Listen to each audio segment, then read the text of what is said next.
Здравейте и добре дошли в програмата 7 стъпки към успеха. Аз съм Виктория Лазарова и имам удоволствието да бъда вашен личен коуч и пътеводител в програмата 7 стъпки към успеха.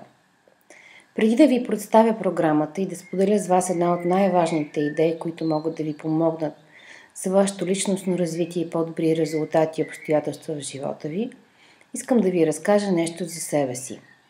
Това, с което се занимавам, е коучинг за успех и креативно мислене в личен и бизнес план. Работя с хора и организации, като им помагат да осъзнаят своите ресурси на мислещото си съзнание, да направят план за промяна и да извършват тези промени по един много по-лесен и естествен начин. Преди да се занимавам с коучинг, съм била дълго време служител и мениджър в големи компании, занимаващи се с IT и телекомуникации, и преди 5 години реших да превърна своето хоби в професия. Заминах за Щатите, където се учих от едни от най-добрите ментори в света, като Боб Проктър, познат от филма "Тайната в България", Матю Джеймс, основателят на NLP.com и Хавайския университет за интегративна психология, председател на Американската асоциация по интегративна психология и различни други ментори. Днес споделям с вас синтезирано, вкратко и приложимо като формат видео едни от най-важните идеи, научени от тези хора. Защо създадах тази програма? Създадах я, защото първо обичам да споделям добри и полезни идеи, сколкото се може повече хора. Вярвам, че всеки трябва първо да иска да направи нещо сам за живота си. Затова тя е направена като програма за личен коучинг, т.е. вие ще бъдете вашия коуч на себе си, аз просто ще вашия пътеводител. Работила съм с доста хора и знам, че докато човек не повярва сам на себе си, че може да направи промени в живота си, може да отиде при най-добрия гуру, при най-добрия ментор и нищо да не се случи различно в живота му. Трето, защото безплатните материали, които се разпространяват по сайтовете, трябва да бъдат наистина полезни, а не като рекламни брошури. Направих тази програма с внимание и уважение към всички вас. Тя се състои от подробен PDF файл, което е самата програма, аудиофайлове, инструкции и това видео. Нека тя да бъде инструмент повече хора да получат достъп до тази ценна и полезна информация в един синтезиран, прост и наистина приложим вид. Днес ще споделя с вас за какво тя може да ви бъде полезна. Ще ви разкрия накратко кои са 7-те стъпки към успеха. Ще ви дам кратка инструкция как да следвате програмата и ще споделя една от най-важните идеи в програмата. Защо мисленето е толкова важно за нашия успех. 7 стъпки по 3 дни за всяка, 21 дни.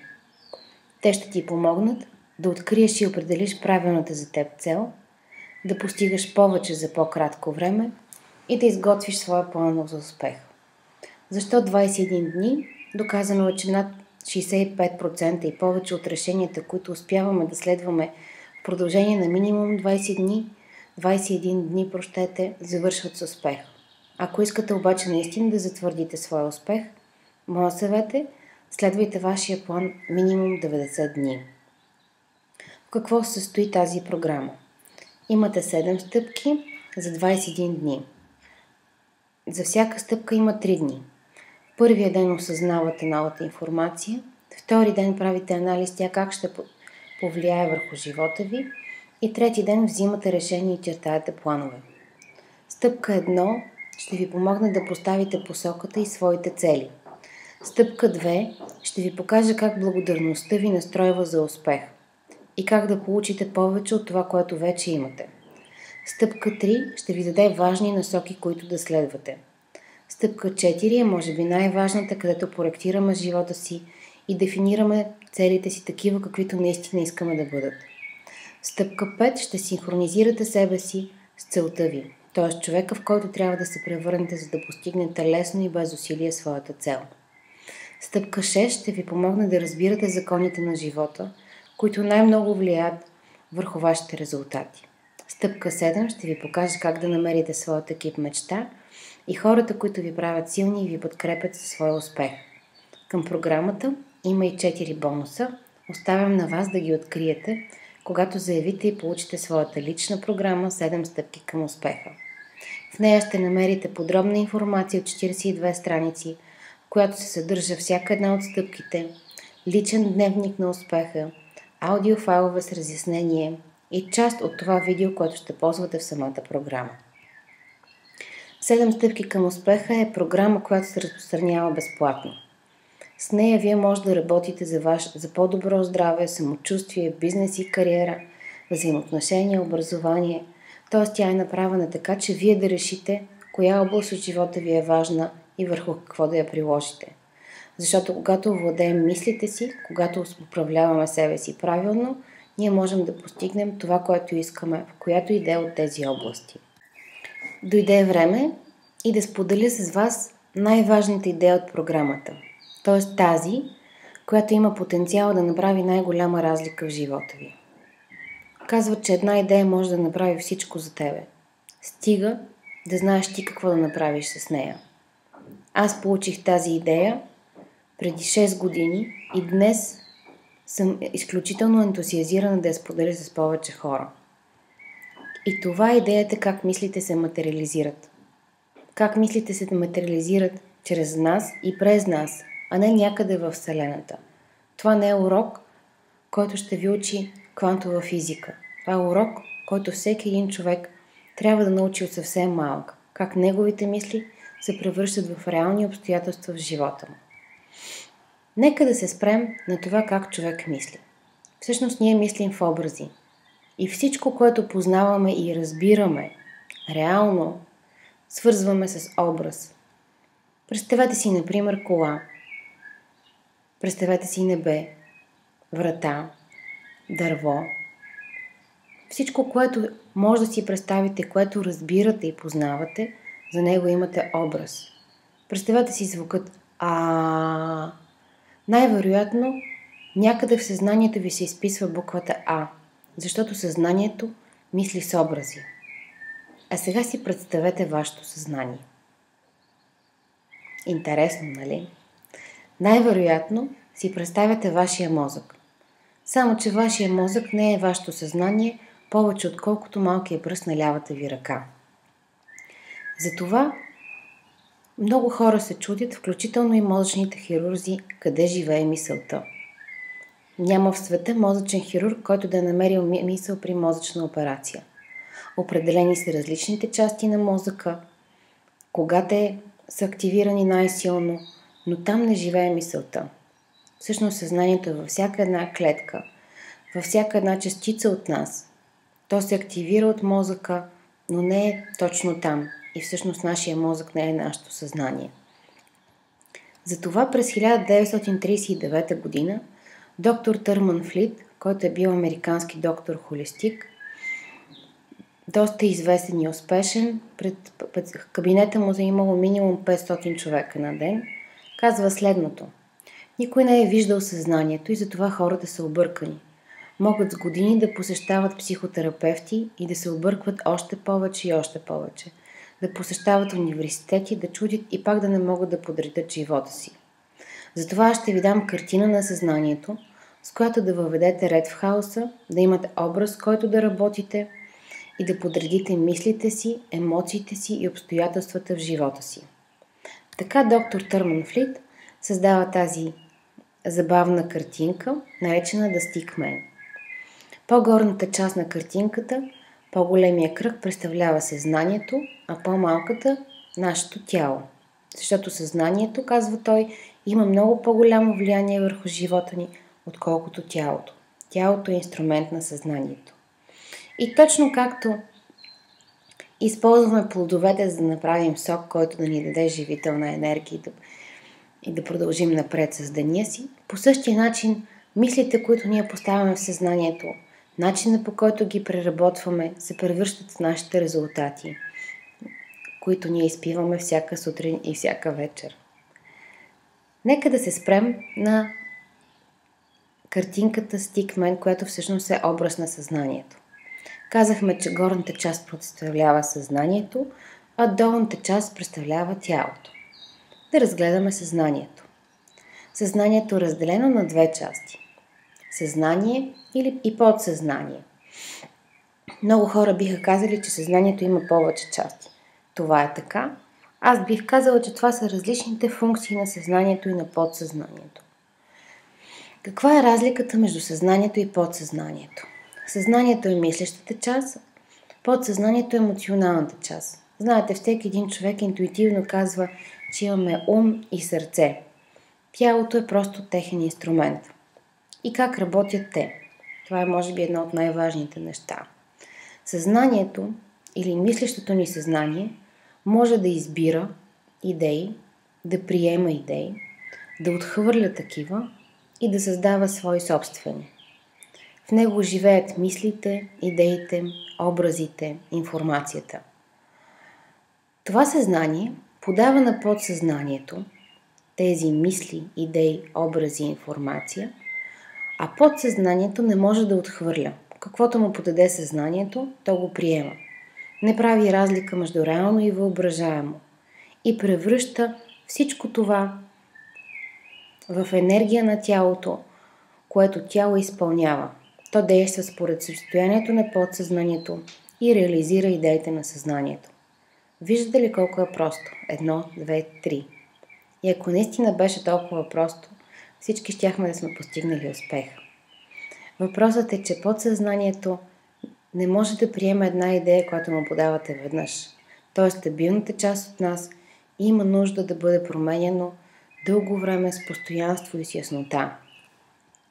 Нека да се спрем над различните части. Съзнанието е свързано с околната среда посредством нашите сетива, способността да виждаме, да чуваме, да докосваме, да вкусваме и да миришем. И оттам влиза нашата информация. В зависимост от това как ние възприемаме информацията и как я отработваме, подсъзнанието я превръща в емоции, в навици, в вярвания или така нареченото програмиране. Голяма част от нещата, които ние правим, всъщност прави нашето подсъзнание абсолютно автоматично. Приемаме някоя идея, ние не се замисляме над нея. Реагираме спрямо това, което подсъзнанието е програмирано. Затова е важно да разберем, че всъщност мислите, които ние избираме да обитават нашето съзнание и които подаваме на подсъзнанието като емоции, които се превръщат в програмиране, водят тялото ни до действия и постигаме резултатите в живота си. Виждате ли колко е просто? 1, 2, 3. Когато имаме яснота, когато имаме картина, когато всъщност знаем какво правим. Едуард Къмингс, един от менторите на Тойота, казва: ако не знаеш какво правиш като процес, всъщност въобще не знаеш какво правиш. Затова картинката на Стикмен, създадена от доктор Търман Флит, е толкова важна и толкова полезна. Тя ни показва, че всяка постоянна мисъл, която приемам за вярна и която прилепим емоции и превърнем в начин на мислене, контролира нашите действия и се материализира като резултат в живота ни. Представете си, че даден човек мисли, че му е трудно да бъде социален, т.е. да завършва социални контакти. Озовава се на място пълно с интересни хора. Влизайки на това място, той казва: аз трудно завързвам нови контакти. Това го кара да се свие, да се прибере в даден ъгъл на залата и да оглежда другите хора. Съответно, той не успява да направи толкова контакти, колкото един отворен и усмихнат човек, който влиза в залата, разхожда се, поздравява познати, ръкува се с непознати и съответно начинът, по който той мисли за себе си като човек, който реално може да създава контакти в обществото, се превръщат отново в неговите резултати. Това ни помага да разберем защо всъщност мисленето е толкова важно за нас. Защо трябва да се научим да овладяваме мисленето си и тогава да променяме резултатите в живота си. Да осъзнаем, че ние сме свободни да създаваме това, което искаме. Стига да си повярваме и да се научим да управляваме себе си. Алберт Айнщайн казва: не можем да решим проблема със същият начин на мислене, с който сме го създали. Затова нека да се научим да управляваме мисленето си. За съжаление, това не е предмет, който се преподава в училище, не е нещо, което нашите родители ни учат. Те ни учат какво да мислим, а не как да мислим. Затова смятам, че това е една от най-полезните идеи, които трябва да се споделя между повече хора. Ако искате да проверите за какво си мислите, мисленето и картинката на Стикмен ви показват много точно това. Всъщност, мислите, които ние имаме, превърнати в емоции и материализирани от тялото като действия, са нашите резултати. И ако сте достатъчно смели и искате да разберете какво създавате с мислите си, просто анализирайте резултатите си. Така със сигурност ще разберете какви са истинските ви мисли, емоции и действия. И дали те са тези, които ще ви помогнат да постигнете това, което искате, или всъщност, за съжаление, вие позволявате на мисли, като притеснение и страх, да пресъздавате резултатите, които не искате.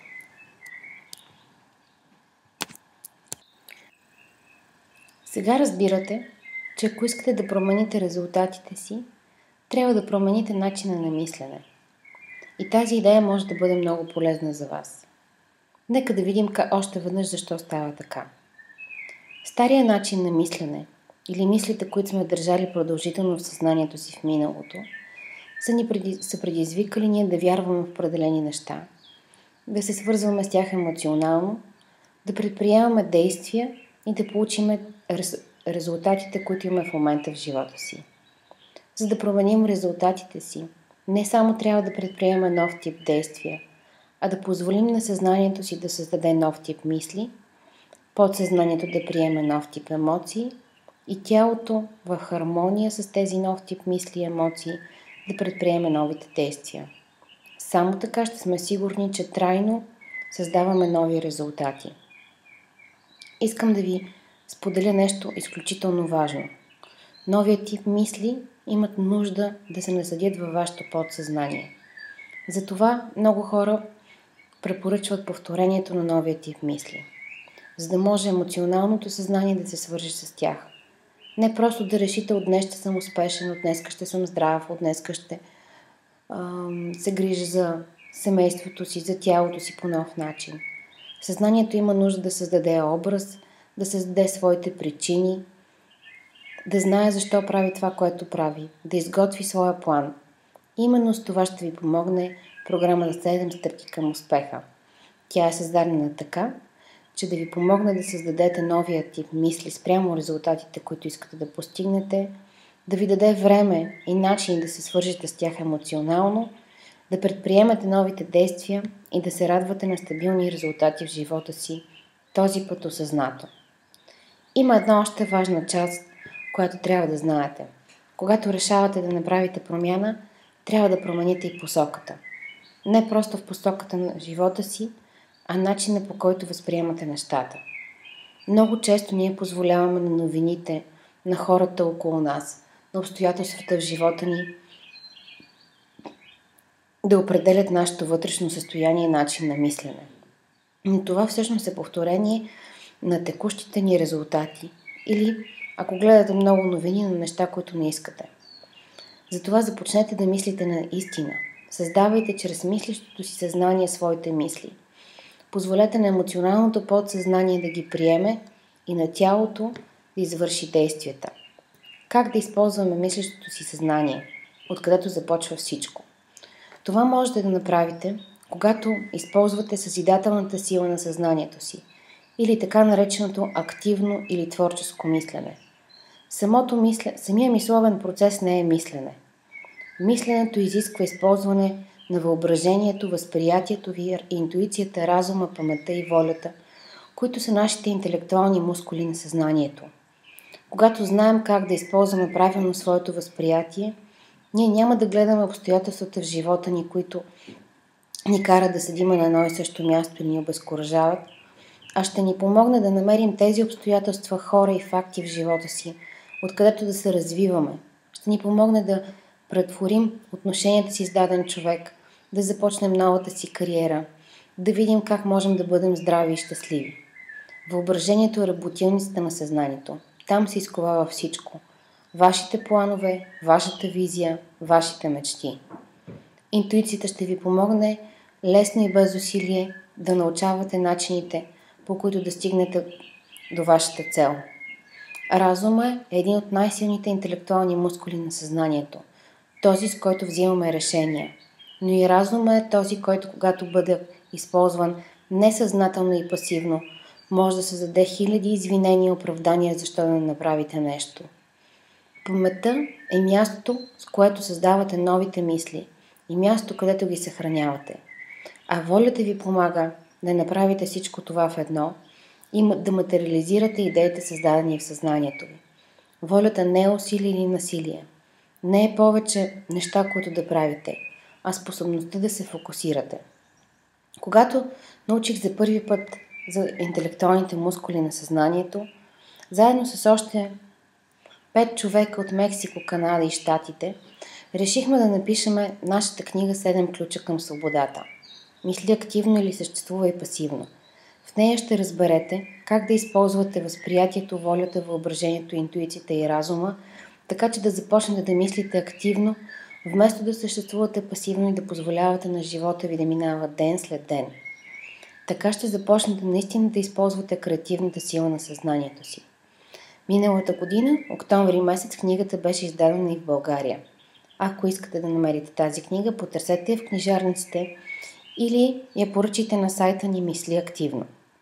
Това е от мен за днес. Нека да споделя с още с вас няколко идеи. Знайте, че успеха има значение.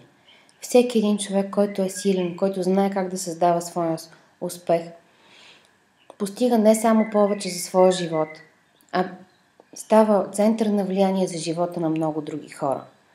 Нека да не подценяваме успеха. Нека да вярваме в себе си и да създаваме все повече и повече. Защото ние имаме нужда от примери за успешни хора, мислещи хора, фокусирани хора в това да направим нещата по-добри за нас и за децата ни. Вземете своята програма "7 стъпки към успеха". Следвайте спрямо инструкциите в продължение на 21 дни и споделете с нас своя успех. Ако искате да научите повече или стане интересно за вас, заповядайте на нашите отворени събития и срещи. Станете част от мастермайнд група и най-вече бъдете свободни да бъдете себе си. Не се втурвайте да реализирате идеите и представите на някой друг. Решете какво вие искате за себе си. Решете как ще го постигнете, в какъв човек ще се превърнете и бъдете свободни. Свободата не е безплатна, затова малцина хора имат, но може би заедно с щастието е едно от най-сладките неща в живота. Аз съм Виктория Лазарова и ви благодаря за вниманието на това видео. Повече информация за мен може да намерите на сайта victorialazarova.com, misliактивно.com, да ми пишете на имейла и да се свържете с мен чрез Facebook и социалните мрежи. Оставям ви с пожелание за лесен и естествен път към вашия успех. Вземете своята програма и изследвайте в продължение на 21 дни.